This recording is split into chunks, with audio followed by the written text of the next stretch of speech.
Welcome to Bhabha mathematics centre. Bhabha mathematics centre में बच्चों आपका मोस्ट वेलकम है।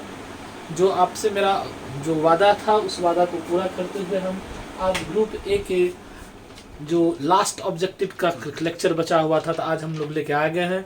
मेरे ख्याल से 6 नंबर लेक्चर होगा, 6ठा लेक्चर होगा और आज मेरा ग्रुप ए का ऑब्जेक्टिव कंप्लीट हो जाएगा। 50 तक हम लोग अभी तक कर चुके थे। 2018 से 19 से शुरू किए थे करना। 19-20 का एग्जाम नहीं हो तो 19 तक का हो गया था, 18-19 वाला का हो गया था। तो वहाँ से लेके हम लोग 7-8 तक करेंगे। 2007-8 तक जो क्वेश्चन बैंक में अवेलेबल है उसका कर रहे हैं। TMU स्पेशल ऑब्जेक्टिव ये सेशन है, लेकिन सबको फायदा होगा। बाकी लोगों को सिलेबस में जहाँ भी ये सेट थ्योरी या थ्योरी ऑफ इक्वेशन चलता हो उन लोगों को भी फायदा होगा बच्चों। अब इसके बाद हम लोग ग्रुप बी का ऑब्जेक्टिव करेंगे, ग्रुप सी का ऑब्जेक्टिव करेंगे। तो पेपर फर्स्ट का पहले ऑब्जेक्टिव कंप्लीट करेंगे और फिर उसके साथ साथ सब्जेक्टिव का भी सजेशन का सॉल्यूशन करेंगे। चूँकि TMU में एग्जाम अभी तक पार्ट 1 का हुआ नहीं है तो उनको ज़्यादा से ज़्यादा वहाँ के बच्चों को फ़ायदा हो, तो उसी पॉइंट ऑफ व्यू से शुरू किया है। इसके अलावे हम जो है पार्ट 2 का जो मेरा बैच शुरू हो गया है वो ऐप पर शुरू है। यूट्यूब पे मेरा कोई लेक्चर नहीं है, तो ऐप पर जो लोग अगर चाहे रेगुलर बोर्ड में पढ़ने के लिए मेरे से, तो वो ऐप पर आप ज्वाइन कर सकते हैं। इंस्टॉल आप अपने प्ले स्टोर से जाके भाभा मैथमेटिक्स सेंटर इंस्टॉल करेंगे और उसके बाद फिर मैसेज के थ्रू उनको बताएंगे सर मैं इस क्लास में हूँ, आपसे पढ़ना चाहता हूँ। और उसका जो रूल रेगुलेशन है एडमिशन लेने का वो हमसे मेरे नंबर पे कांटेक्ट करके आप जानकारी ले सकते हैं और ऐप के थ्रू जुड़ सकते हैं। यूट्यूब पर भी मेरा इसके पैरेलल कुछ ना कुछ लेक्चर कोई एक टॉपिक का हम बताते रहेंगे। तो इस पर यूट्यूब पर भी हम पार्ट 2 का कुछ लेक्चर लेके आएंगे बहुत जल्द और पार्ट 1 का भी कुछ लेक्चर यूट्यूब पर लेके आएंगे।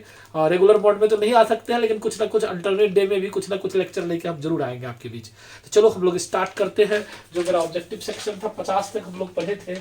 आज मेरे पास 51 नंबर ऑब्जेक्टिव है।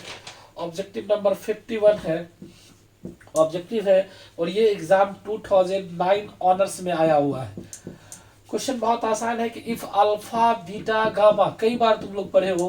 मेरा पूरा फुल्ली ऑब्जेक्टिव का सॉल्यूशन हम दे रहे हैं तुमको। Be roots of the equation alpha beta gamma, be roots of the equation है मेरे पास a0x³ plus a1x² plus a2x plus a3 equals to 0। Then alpha beta gamma is, product of roots की बात कर रहा है। Then alpha beta gamma is, मेरे ख्याल से इससे पहले भी इस तरह का एक क्वेश्चन हम लोग किए हुए हैं। रिपीटेशन है क्वेश्चन का, फिर भी जो क्वेश्चन बैंक में है तो हम उसको करना मेरी ड्यूटी बनती है कि a3/a0। फिर सी नंबर है मेरे पास -a3/a0 और डी नंबर है नन। अगर आपको याद होगा कंसेप्ट ये थ्योरी ऑफ इक्वेशन का क्वेश्चन है जो कि ग्रुप ए में सेट थ्योरी के बाद दूसरा बुक है set theory of equation TMU में। बाकी यूनिवर्सिटी में अलग ग्रुप में थ्योरी ऑफ इक्वेशन का एक बुक ही अलग है, पार्ट 1 के कोर्स में है। तो इसमें रूट्स एंड कोफिशिएंट का ये चैप्टर है। तो हम लोग पढ़े थे a0x1 a1x² a2x a3 equals to 0। अगर ये क्या कहता है क्यूबिक इक्वेशन है तो इसका रूट्स क्या सब दिया, अल्फा बीटा गामा। तो सिग्मा अल्फा यानी सम ऑफ रूट्स क्या होगा, alpha plus beta plus gamma. इसके सेकंड टर्म वाला कोफिशिएंट यानी x² का कोफिशिएंट का negative sign divided by a0। इसी तरह से अगर सिग्मा अल्फा बीटा पूछता तो क्या होता, alpha plus beta alpha gamma beta gamma. इसका रूट्स क्या होगा, थर्ड टर्म इधर से 1 2 3 x का कोफिशिएंट यानी a2/a0, पहला नेगेटिव दूसरा पॉजिटिव और तीनों का प्रोडक्ट ऑफ रूट्स तो नेगेटिव। लास्ट टर्म तो -a3/a0। तो जैसा क्वेश्चन में पूछे, कभी ये भी पूछता है, कभी ये भी पूछता है, कभी ये भी पूछता है। वो क्वेश्चन पे डिपेंड करता है। मान लो यहाँ अल्फा बीटा गामा पूछा, हो सकता है सिग्मा अल्फा पूछ दे, हो सकता है सिग्मा अल्फा बीटा पूछ दे। तो जैसा क्वेश्चन पूछेगा उसी के अकॉर्डिंग काम करना है। तो यहाँ अल्फा बीटा गामा पूछ रहा है तो उस हिसाब से इसका आंसर क्या होगा, -a3/0। तो हम तीनों निकाल दिए जिससे आपको समझने में दिक्कत ना हो। ऑब्जेक्टिव में कैसे घुमा के भी पूछा जाए तो आप आराम से आंसर कर सकते हो। डिजिट में भी डाल के पूछेगा तो आराम से, मान लो ये तो थियोरेटिकल चीज है, 2x³ करके भी देगा तो आराम से आंसर कर सकते हो। तो एक ही कंसेप्ट से ढेर सारा ऑब्जेक्टिव आपका बन जाएगा एग्जाम में, कोई टेंशन वाली बात नहीं है। इसलिए जो ऑब्जेक्टिव हम लोग पढ़ रहे हैं वो क्या विथ एक्सप्लेनेशन पढ़ रहे हैं, एक्सप्लेन के साथ कर रहे हैं, जिससे कि एक बार कंसेप्ट दिमाग में बैठ जाएगा तो उसकी जगह पर कुछ भी पूछेगा तो आप आंसर कर सकते हैं। तो ये चीज इसी पॉइंट को ध्यान में रखते हुए हम पढ़ा रहे हैं जिससे कि आपका फायदा मैक्सिमम फायदा हो सके। चलिए नेक्स्ट क्वेश्चन आते हैं हम लोग 52। क्वेश्चन नंबर 52 आते हैं। आज मेरा ये खत्म हो जाएगा सेशन, फिर नेक्स्ट हम लोग शुरू करेंगे। इसके बाद ग्रुप बी मॉडर्न अलजेब्रा का ऑब्जेक्टिव हम हमारा अगला क्वेश्चन में टॉपिक में शुरू करेंगे हम लोग। और उससे पहले पार्ट 2 का कोई एक कोर्स भी शुरू करेंगे, बीच में कोई एक टॉपिक लेके हम लोग, तब तक क्लास होगा। घर बैठे भी आपका कुछ ना कुछ काम होते जाइए। तो 52 है और ये पूछा है आपको 2008 ऑनर्स में। ये क्वेश्चन है कि let f such that A to B, f A से बी में बी ए मैपिंग, कोई मैपिंग है, एफ ए से बी में कोई मैपिंग है, वेयर जहां की ए की वैल्यू जो है वो इस तरह से है 1 2 3 4 एंड बी के जो वैल्यू है वो आपके पास है A B C D and then f is, और एफ का वैल्यू भी बुक में निकाल के दिया हुआ है 1 4 2 4। फंक्शन का है मैपिंग, आप हमसे पढ़े हो 1A है, 2A है और उसके बाद 3D है और उसके बाद 4B है। ये आपके पास रिजल्ट दिया हुआ है बुक में। इस अब ऑप्शन दिया जा रहा है 1 1 और 2। मेरे ख्याल से सारे बच्चों को पता होगा, जो लोग थोड़ा सा भी फंक्शन पढ़े हो तो आसानी से ये क्वेश्चन का आंसर कर सकते हो, और इंटरमीडिएट भी पढ़े हो तो भी आंसर कर सकते हो। बीएससी नहीं भी पढ़े हो बढ़िया से, इंटरमीडिएट भी पढ़े हो तो भी कर सकते हो। अब दोनों नहीं पढ़े हो तब तो मुश्किल है, मेनी वन इंटू डी और मेनी वन ऑन टू। ऐसे जो हम क्लास लिए थे तो उसमें बच्चों लोगों को बताए थे, पूरा डिटेल से बताए थे 1 1 ऑन 2 किसको कहते हैं, 1 1 इंटू किसको कहते हैं, मेनी 1 इंटू किसको कहते हैं, मेनी 1 ऑन 2 किसको कहते हैं। तो वो डायग्राम बनाते हैं, डायग्राम से ही क्लियर पूछ जाता है कि फंक्शन के ए से फंक्शन का डिफिनेशन क्लियर हो सकता है कि एक सेट ए का किसी भी एलिमेंट, हर एक एलिमेंट का यूनिक इमेज बी में मिलना चाहिए। अगर सेट ए का किसी भी एलिमेंट का इमेज नहीं मिल रहा है या मोर देन वन इमेज मिला तो वो फंक्शन ही नहीं होगा। फंक्शन के बी से फंक्शन का टाइप क्लियर होता है, बी का घर खाली इनटू बी का घर भरा हुआ यानी सारे का प्री इमेज मिल रहा है ऑन टू बी का घर में सिंगल प्री इमेज है, बी के घर का सिंगल प्री इमेज है 1 1, बी के घर के किसी एक एलिमेंट का डबल प्री इमेज है मेनी 1। यही याद रखना, इससे ज्यादा कुछ है नहीं। तो डायग्राम हम लोग सॉल्व बनाते हैं कि ए एक मैपिंग है, बी एक मैपिंग है, ए टू बी एक मैपिंग है और ए का वैल्यू हमारे पास गिवन है 1 2 3 4, बी का भी वैल्यू गिवन है A B C D. Arrow आप मैच कर सकते हो, 1 का ए है, 2 का भी ए है और 3 का डी है, 4 का बी है। तो दिस इज मेनी वन, क्योंकि आप देख लीजिए कि एक एलिमेंट का ये क्या घर है, ये घर है इमेज का, इसको बोलते इमेज, और इस घर को क्या बोलते हैं प्री इमेज। तो आप गौर से देखिए क्या दिख रहा है कि ए का 2 प्री इमेज वाला 1 और 2, तो ये क्या हो गया मेनी 1। और बी का घर जो है, बी का ए, बी में एक एलिमेंट है उसका 2 प्री इमेज बन रहा है इसलिए कहलाया मेनी 1। अब बी ए में एक एलिमेंट है सी जो कि खाली है इसलिए कहलाया इनटू। इस फंक्शन का पूरा नाम हो जाएगा मेनी 1 इनटू। बी का घर खाली है इसलिए इनटू, बी के घर के एक एलिमेंट डबल प्री इमेज को रखता है इसलिए मेनी 1। तो many 1 into is the right answer, C is the right answer. अब उसके बाद मेरे पास जो क्वेश्चन है, आज बहुत ज्यादा क्वेश्चन नहीं, मात्र 6 ही क्वेश्चन है। उसके बाद ये मेरा खत्म हो जाएगा, 2 हो गया है, 4 क्वेश्चन और आपको पढ़ाएंगे हम। तो ग्रुप ए का सारा ऑब्जेक्टिव आपका कंप्लीट हो जाएगा, पूरा क्वेश्चन बैंक का सॉल्यूशन हो जाएगा, खास करके टीएमबीयू वाले के लिए। इसके बाद हम कोई टॉपिक लेके शुरू करेंगे पार्ट 2 का भी, और फिर ऑब्जेक्टिव का सेशन जो मेरा आगे का क्रम है वो जारी रहेगा जब तक आपका एग्जाम भी हो जाता है। ये एक मिशन है टीएमबी वाले के लिए, जो बच्चे पढ़ नहीं पाए हैं या बहुत दिन पढ़ना हो गया, एग्जाम हो ही नहीं रहा है, भूल भाल गए, तो उसका रिवीजन हो जाएगा घर बैठे। ये यूट्यूब देख के अपना 10 मिनट 15 मिनट मेरा जब भी लेक्चर आता, एक तो सबसे पहले तो मेरा चैनल सब्सक्राइब कर लो, जब भी कुछ डालेंगे तो आपको आराम से नोटिफिकेशन चला जाएगा, और वो 15 मिनट देखो तो आपका रिवीजन अपना घर बैठे तैयारी हो जाएगा, तुम्हारा सारा ऑब्जेक्टिव का सोल्यूशन हो जाएगा विथ एक्सप्लेनेशन है। इसलिए कहीं से भी कोई क्वेश्चन देगा, घुमा के भी पूछेगा तो आप आराम से आंसर कर सकते हो। और पूरा कोर्स पढ़ना हो पार्ट 2 का तो फिर मेरे ऐप पे आ जाओ, फिर ऐप पे जुड़ो और फिर अपना जो है पूरा कोर्स भी पढ़ सकते हो। ऐप पे डेली 1-1 घंटा की क्लास होती है, उसमें आके पढ़ सकते हो। पार्ट 1 का पढ़ना तो पार्ट 1 का भी पढ़ सकते हो, पार्ट 2 पार्ट 3 तीनों ईयर का है, 11th 12th का भी, जहाँ तक कि हमने ऐप पर क्लास लगा दी है। तो अब सारा कोर्स ऐप पर भी है, तो जब डिटेल से पढ़ना तो ऐप पे हो, यूट्यूब पे पढ़ना है तो फ्री पढ़ो। जब भी यूट्यूब का सब्सक्रिप्शन करके अगर अच्छा लगता है तो लाइक करो, कमेंट करो, दोस्तों के बीच में शेयर करो, जिससे कि हमको एनर्जी मिलेगी और ढेर सारा लेक्चर डालेंगे। तुम्हारा एक कमेंट है आप जो है, और तुम कितना समझ रहे हो, कितना पसंद करो, उसी के आधार पर हम ज़्यादा से ज़्यादा वीडियो बनाएंगे। जितना पसंद होगा, जितना लोगों के बीच में हम जितना हमको कमेंट मिलेगा, पसंद होगा, लाइक मिलेगा, सब्सक्राइब होगा, उतना ज़्यादा हम लेक्चर लेके आएंगे और भी तरह तरह का कोर्स भी लेके आएंगे फ्री में, हाँ, तो बच्चों के हित के लिए। लेकिन कम लाइक मिलेगा तो फिर एनर्जी उतना नहीं रहता, लगता है कि अब बहुत कम मिल रहा है तो फिर कौन इतना मेहनत करे। तो मेहनत करते कुछ उद्देश्य के लिए ना, तो ज़्यादा से ज़्यादा लोग पसंद करेगा तभी ना अच्छा लगेगा काम करने में। जब पसंद लोग को अच्छा ही नहीं लगेगा तो क्या करेंगे पढ़ा के, मान लो। इसलिए जितना जो लोग समझ रहे हो बात को ज़्यादा से ज़्यादा शेयर करो, लोगों के बीच में फैलाओ, कि जो लोग जानेगा तो फिर ज़्यादा से ज़्यादा लोग जुड़ेगा तो हमको भी एक एनर्जी मिलेगा। नहीं, इतने लोग पढ़ रहे हैं, इनको पढ़ाना चाहिए, रेगुलर कुछ ना कुछ देना चाहिए हमको। और गांव देहात के बच्चे हैं, सारे पास वो फैसिलिटी नहीं है, सारे के पास टीचर अवेलेबल नहीं है, सब लोग ट्यूशन नहीं पढ़ सकता है, तो इनके लिए कुछ करना चाहिए, कुछ समाज के लिए भी कुछ करना चाहिए, तो उस समय ये आपको बेनिफिट मिलेगा। आइए क्वेश्चन 53 है, let R be the relation, let R be the relation, let R be the relation, small r, जहां तक हम लोग definition offset of real numbers पे R एक रिलेशन है, डिफाइन बाय, और उसका डिफिनेशन कुछ इस तरह से दिया हुआ है, define by ARB if and only if. लाल जी में ये क्वेश्चन था और जो लोग पढ़े उसको याद ही होगा। ARB if and only if A - B is less than equals to half, then R is, तब उस R को क्या कहोगे, then R is. First topic है एन इक्विवेलेंस रिलेशन, जो लोग पार्ट 1 का कोर्स पढ़े होंगे तो उसमें ये प्रॉब्लम था, लेस देन वाला भी या ग्रेटर देन वाला भी। दूसरा ऑप्शन है reflexive and symmetric but not transitive, reflexive and symmetric but not transitive,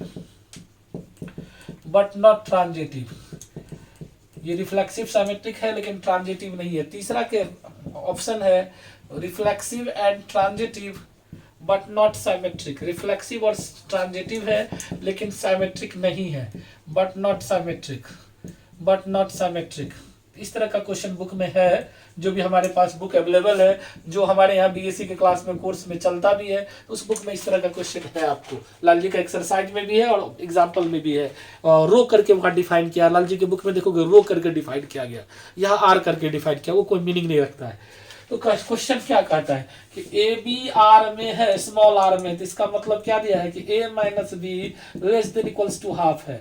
B की जगह अगर A बैठा दे तो A आर में है, इसका मतलब क्या, A - A लेस देन, तो A सेम है तो इक्वल्स टू क्या होना चाहिए हमको, लेस A - A का वैल्यू क्या होना चाहिए, 0, और 0 इज लेस देन हाफ, 0 तो हाफ से छोटा है, बिल्कुल है, दिस इज ट्रू, ये बात तो सही है, दिस इज ट्रू, ये बात तो सही है, 0 का वैल्यू तो हाफ से छोटा है, इसका मतलब ये क्या होगा, R इज रिफ्लेक्सिव। इसमें तो कोई बात ही नहीं, इसमें कोई दिक्कत ही नहीं है, तो R रिफ्लेक्सिव हो गया। अगर सिमेट्रिक की बात करते हो तो A भी R में है, इसका मतलब A - B less than equals to half, इसमें माइनस कॉमन निकाल लूं तो -1 इज कॉमन, तो B - A less than equals to half, अब -1 का मॉड +1 ही रहेगा, तो B - A less than equals to half, तो हम लिख सकते हैं BA बिलोंग्स टू R। इसका मतलब ये सिमेट्रिक भी है, R इज सिमेट्रिक है, तो रिफ्लेक्सिव है, सिमेट्रिक है। अब रहा ट्रांजिटिव है कि नहीं, तो वो भी चेक कर लेते हैं कि AB R में है और एंड क्या BC R में है, तो AB R में, तो इसका मतलब क्या, A - B less than equals to half, and BC R में इसका मतलब क्या, B - C less than equals to half. जब हम लोग A - C निकालेंगे तो इसको लिख सकते हैं A - B plus B - C, इसका मॉड का प्रॉपर्टी लगाएंगे तो ये क्या होगा, A - B plus B - C का मॉड, और ये भी हाफ है, ये भी हाफ है, तो ये क्या होगा 1। यदि A - C जो है वो किससे छोटा हो रहा है, 1 से छोटा रहा, हाफ से छोटा नहीं हुआ, इसका मतलब ये रिजल्ट फॉल्स हो गया, जो मेरा कंडीशन उसके अकॉर्डिंग नहीं हुआ, इसका मतलब AC जो है मेरा R में नहीं जाएगा, इसका मतलब R ट्रांजिटिव नहीं है, R is not transitive, R मेरा क्या है, ट्रांजिटिव नहीं है। तो इसका कंडीशन जो आंसर होगा, एक बार मेरे ख्याल से और हम बताए हुए थे क्लास में, तो reflexive and symmetric but not transitive, B is the right answer. काफी अच्छा क्वेश्चन है, कई बार एग्जाम में आता है, एक बार और भी हमको लगता है क्वेश्चन बैंक के सॉल्यूशन में पिछला किसी लेक्चर में देखना, इस तरह का क्वेश्चन सॉल्व किए हुए हैं, तो विथ एक्सप्लेन कर दिए कि जिससे कि आपको दिक्कत ना हो, एक्सप्लेनेशन रहेगा तो दिमाग में रहेगा। चलिए अब नेक्स्ट क्वेश्चन आते हैं, हमारे पास 3 क्वेश्चन बचा हुआ है और आज मेरा ये ग्रुप ए का आखिरी क्लास है। Relation, function, binary operation, theory of equation, ये मेरा कंप्लीट हो रहा है। इसके बाद हमको कोशिश करेंगे आपको कोई एक ग्रुप का बताने का। तो इसके बाद हम लोग आते हैं क्वेश्चन नंबर मेरे पास है 54। ये आसान है। द क्यूबिक इक्वेशन इतना है, द क्यूबिक इक्वेशन कोई क्यूबिक इक्वेशन है और उसका कंडीशन है x cube plus 6x square plus 9x प्लस 4 इक्वल्स टू 0 है, जिसको कितने रूट होंगे। फर्स्ट का था 2 रियल रूट, ऑड नंबर है तो 2 नहीं, 1 रियल रूट कम से कम होगा, 2 रियल रूट्स। सेकेंड का था 3 रियल रूट्स, तीनों का तीनों रियल रूट्स होगा, 3 रियल रूट्स। थर्ड कहता है 1 real and 2 image, yes this is right answer, 1 real and 2 imaginary roots, क्योंकि ऑड वाले को कम से कम एक रियल तो होगा, बाकी इमेजिनरी का को चेक करने का हम अभी तुरंत बताएंगे टेक्निक आपको। 2 इमेजिनरी रूट्स। और लास्ट का था नन। और ये क्वेश्चन भी 2008 के ऑनर्स में आपको आया हुआ है, 2008 के ऑनर्स में आया हुआ है। ढंग से देखोगे तो सारा का साइन पॉजिटिव है, प्लस प्लस प्लस। जब दो साइन सेम रहता है तो इसके बीच इमेजिनरी रूट्स मिलता है, दो साइन सेम रहता है तो इमेजिनरी रूट्स जब भी होता है तो पेयर के फॉर्म में होता है। इमेजिनरी रूट्स जब भी होगा तो पेयर के, तो 3 पावर है तो 3 रूट्स होगा, 3 रूट्स होगा। एक्स क्यू है पावर 3 पावर तो 3 रूट्स होगा, जिसमें 2 इमेजिनरी कंफर्म हो गया। और ऑड नंबर पावर में तो 1 रियल रूट्स होगा, तो 1 रियल और 2 इमेजिनरी रूट्स। ये थ्योरेटिकल चीज है, थ्योरी में ही मेंशन है। आपको डिस्कार्ड रूल ऑफ साइन जब पढ़ोगे तो उसमें शुरू में ही ये थ्योरी में है, एक थ्योरम भी है कि अगर किसी इक्वेशन का डिग्री ऑड डिग्री है तो कम से कम उसको एक रियल रूट मिस कम से कम होगा। इमेजिनरी रूट्स का कंसेप्ट है कि अगर उसका साइन सेम हो जाए, जो एफ एक्स और हम लोग लेते हैं या एफ माइनस एक्स लेते हैं, तो उसके जो कॉफिशेंट का साइन जो होता है x square x Q x का, अगर 2 एक्स स्क्वायर एक्स क्यू के बीच का कॉफिशेंट का साइन सेम हो जाए तो वहाँ रियल रूट्स नहीं मिलेगा, वहाँ मिलेगा इमेजिनरी रूट्स। ऐसे क्वेश्चन में इमेजिनरी रूट्स मिलता है, तो इस तरह का यहाँ साइन सेम है इसलिए इमेजिनरी रूट्स हो जाएगा मेरे पास। अब आते हैं 55 नंबर क्वेश्चन में। 2 क्वेश्चन और बचा हुआ, आज आपका क्लियर होने वाला है। अब आज का टोटल क्वेश्चन जो है क्लियर हो जाएगा। 55 है वही जो अभी जस्ट चर्चा की और संजोग से मिल गया आपको। क्वेश्चन नंबर 55 है और ये है 2007 के ऑनर्स में पूछा, अभी जस्ट चर्चा की। थ्योरम का स्टेटमेंट है कि every equation of odd degree, every equation of odd degree, कोई ऑड डिग्री का इक्वेशन है, हैज एट लीस्ट, कम से कम उसके पास क्या होगा, कम से कम यानी एक तो होना जरूरी है, अभी तुरंत बताया 1 रियल रूट, यस कम से कम 1 रियल रूट होगा। मैक्सिमम कुछ भी हो सकता है, ज्यादा भी 2 भी हो सकता है, 3 भी हो सकता है, लेकिन एक तो हो लगता है, एटलीस्ट पूछ रहा है। ये थ्योरम का स्टेटमेंट है, 3 रियल रूट्स, 3 रियल रूट्स। तो थ्योरम के स्टेटमेंट ही है, जब प्रॉपर्टीज ऑफ इक्वेशन वाला चैप्टर पढ़ोगे, फर्स्ट चैप्टर है थ्योरी ऑफ इक्वेशन का, तो उसमें ये तुमको मिलेगा। 1 रियल रूट कम से कम होना ही है। जैसे अभी एक्स क्यू वाला देखे, एक्स क्यू, या इसको समझने के लिए एक तो छोटा सा एग्जांपल लेके सॉल्व कर सकते हो। जैसे एक्स क्यू माइनस 1 3 डिग्री का है, 3 डिग्री का है, तब इसका रियल रूट्स क्या होगा, पढ़े थे, एक्स क्यू माइनस 1 का क्यू इक्वल्स टू 0, तो x minus 1 x square plus x plus 1 equals to 0, तो एक्स माइनस 1 इक्वल्स टू 0, तो एक्स का वैल्यू कितना निकला, ये रियल रूट होगा। और जब इसको तोड़ोगे तो इससे इमेजिनरी रूट्स निकलेगा, कैसे, माइनस भी, तो minus 1 plus minus 1 minus 4 into 1 into 1 by 2 है, 2 इंटू 1, ये कितना आ गया, minus 1 plus minus 1 minus 4 by 2, ये कितना आ गया, minus 1 plus minus minus 3 by 2। This is called imaginary roots, जो अभी थोड़ा देर पहले भी हुआ था, दिस इज कॉल्ड इमेजिनरी। कम से कम 1 रियल रूट्स तो होगा ही, तो 1 रियल रूट्स बिल्कुल करेक्ट है। लास्ट क्वेश्चन अब आज का, मेरा ग्रुप ए वाला चैप्टर कंप्लीट हो रहा है आज आपका ऑब्जेक्टिव का सेक्शन पेपर फर्स्ट का कंप्लीट हो गया है। जो अब हम लोग एक मिशन शुरू किए थे तो वो आज कंप्लीट हो रहा है।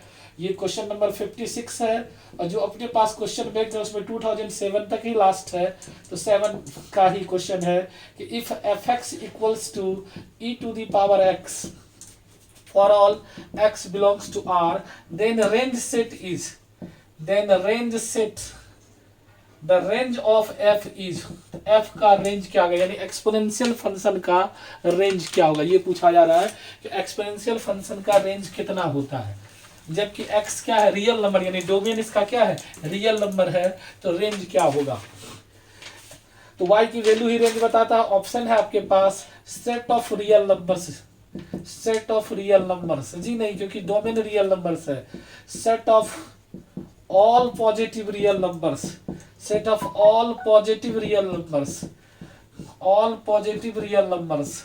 थर्ड ऑप्शन है set of all rational number, all rational number, क्या रेशनल नंबर्स टोटल होगा, और लास्ट ऑप्शन है नन।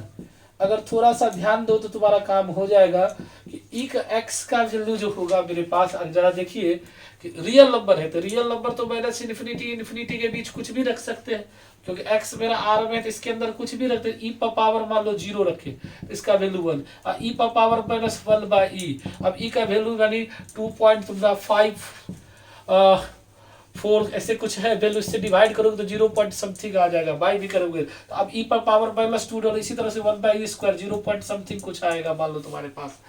ठीक है, तो इस तरह से अगर ई पर पावर 1 डाले तो ई आएगा, यानी 2.5 जो बोले वो 2.546 के आसपास ये आएगा। इसी तरह से ई स्क्वायर आएगा, यानी इसका वैल्यू जो होगा वो मिनिमम जो होगा 0 से ऊपर ही होगा। दैट मीन्स कुछ भी आ सकता है, 0 से पॉइंट में भी आ सकता है और बिना पॉइंट का भी आ सकता है। इसका मतलब set of positive real number. इसका आप कंक्लूजन लिख ले जो कि आगे काम भी देगा। एक्सपोनेंशियल, इस फंक्शन को क्या बोलते हैं हम लोग? एक्सपोनेंशियल फंक्शन, बार बार काम देगा आगे जाके। एक्सपोनेंशियल फंक्शन बोलते हैं। जो एक्स का वैल्यू होता है वो डोमेन कहलाता है, तो इसका डोमेन क्या हो गया? आर, और रेंज क्या हो गया? R plus positive real number. R का मतलब माइनस इन्फिनिटी से प्लस इन्फिनिटी, इसका मतलब 0 टू इन्फिनिटी, 0 और इन्फिनिटी। तो ये तुम्हारा रेंज है, ये डोमेन है। इस तरह से बच्चों मेरे पास आज का सेशन खत्म हो रहा है। मेरा ऑब्जेक्टिव का जो हम लोग मिशन शुरू किए थे 5 या 6 लेक्चर लगा, हम लोग ग्रुप ए पेपर फर्स्ट का ग्रुप ए का पूरा ऑब्जेक्टिव कंप्लीट कर लिया है। अब हम लोग इसके बाद ग्रुप बी पे भिड़ेंगे, फिर ग्रुप सी पे भिड़ेंगे, 1 बाय 1 करके हम लोग टोटल ऑब्जेक्टिव को यूट्यूब पे पढ़ने वाले हैं। अब चूंकि अब सेशन लेट है, अभी अब कब एग्जाम होगा इसकी कोई गारंटी फिलहाल नहीं है। जब भी हो तो थोड़ा थोड़ा पढ़ते जाएंगे तो रिवाइज भी मेरा होते जाएगा, साथ साथ कुछ नया चीज़ भी होना चाहिए। तो अब इसके बाद हम लोग जो है इस क्रम को आगे भी बढ़ाएंगे, साथ साथ नहीं होगा तो पार्ट 2 का कुछ कोर्स भी यूट्यूब पर हम शुरू करेंगे। यूट्यूब पर ये रिकॉर्डेड फॉर्म में जो हम पढ़ रहे हैं, यूट्यूब पर भी लाइव नहीं है, लाइव ऐप पर ही आपको पढ़ना होगा। रेगुलर पढ़ना होगा तो ऐप पर आना होगा। इस पर अल्टरनेट डे पे मिले या वीक में 2 लेक्चर मिले, या आप ज़्यादा लाइक सब्सक्राइब करो, जितना ज़्यादा लोग जुड़ेगा तो फिर रेगुलर भी हम दे दे आपको लेक्चर। तो इस पर इस तरह से आपको मिलते जाएगा और सारे बच्चों का कल्याण होते जाएगा। हम मेरा कोशिश भी है कि सारे बच्चों का फायदा हो, जो लोग ट्यूशन नहीं भी पढ़ रहा वो भी पढ़ ले, इस बहाने कंसेप्ट उसका आ जाए और फिर खुद से भी पढ़ेगा, समझ में आ जाए। तो यहीं तक रहने देते। Thank you very much. अगर अच्छा लगे तो लाइक कीजिए, सब्सक्राइब कीजिए, कमेंट कीजिए और दोस्तों के बीच शेयर कीजिए, जितना दूर तक शेयर कर सकते कीजिए।